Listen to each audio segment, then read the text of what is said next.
Welcome back, my friend. This is part 2. In part 1, we learned something very important.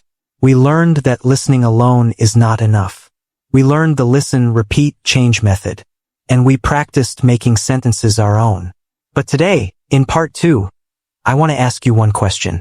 Why do so many learners still feel stuck? Even when they are practicing. Even when they are trying. Why? Today, I will show you 2 reasons why learners get stuck.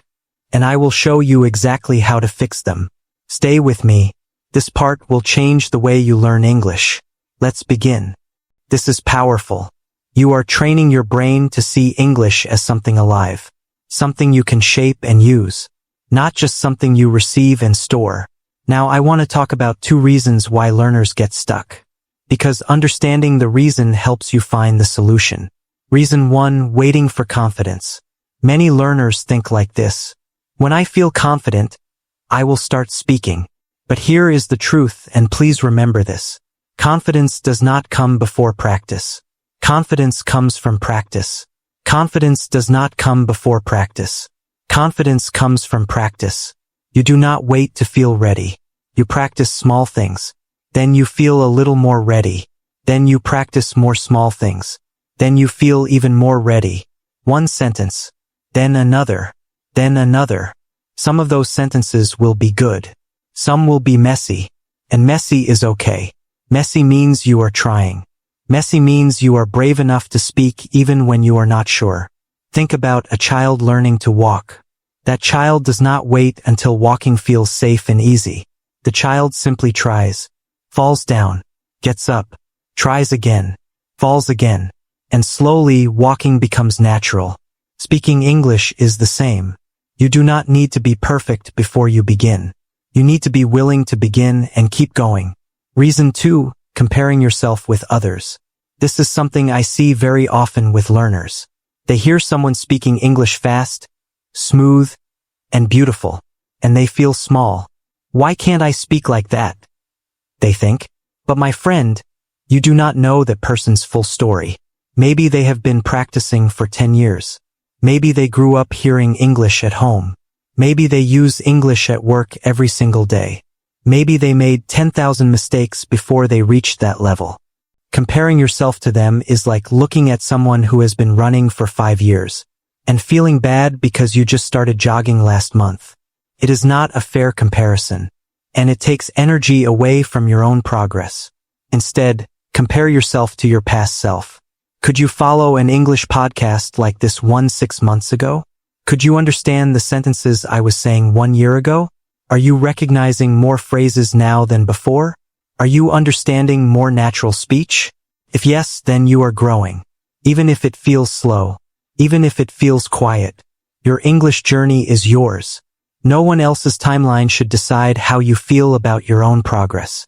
Okay, let's do a short speaking practice together right now. I will give you a sentence. You listen first. Then you repeat. Then you change one word. Ready? Here is the sentence. I want to speak more clearly. Repeat after me. I want to speak more clearly. Good. Now change one word. You could say, I want to speak more naturally. Or, I want to speak more confidently. Or, I want to speak more slowly.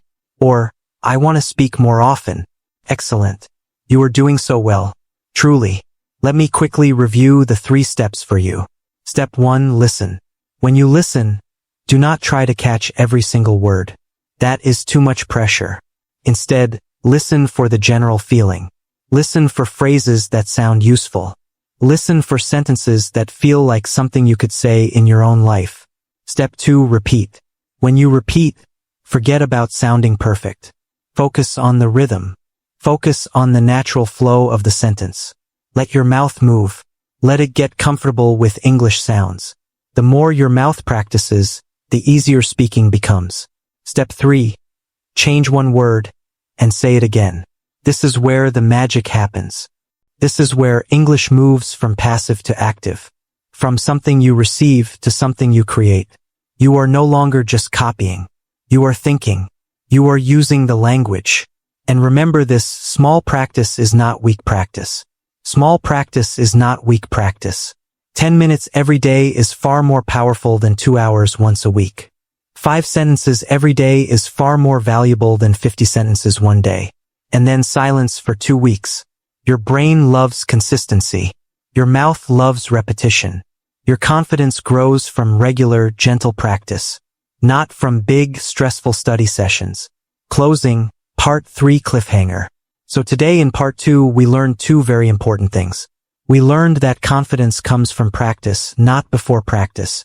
And we learned to stop comparing ourselves to others and start comparing ourselves to our past selves. Remember this. Small practice every day makes a big difference. Small practice every day makes a big difference. Now, my friend, Part 3 is coming very soon. And Part 3 is something very special. In Part 3, I have a story for you. A story about a young man named Soren. A story about a dark hall, a small candle, and one lesson that will change the way you learn English forever. Do not miss it. Subscribe to Repeat English Lab 285 so you never miss a single lesson. And if Part 2 helped you today, please like this video. Share it with one friend who is learning English. Just one friend. That small action can change someone's day. See you in Part 3. Keep repeating. Keep improving. Goodbye for now, from English Lab 285.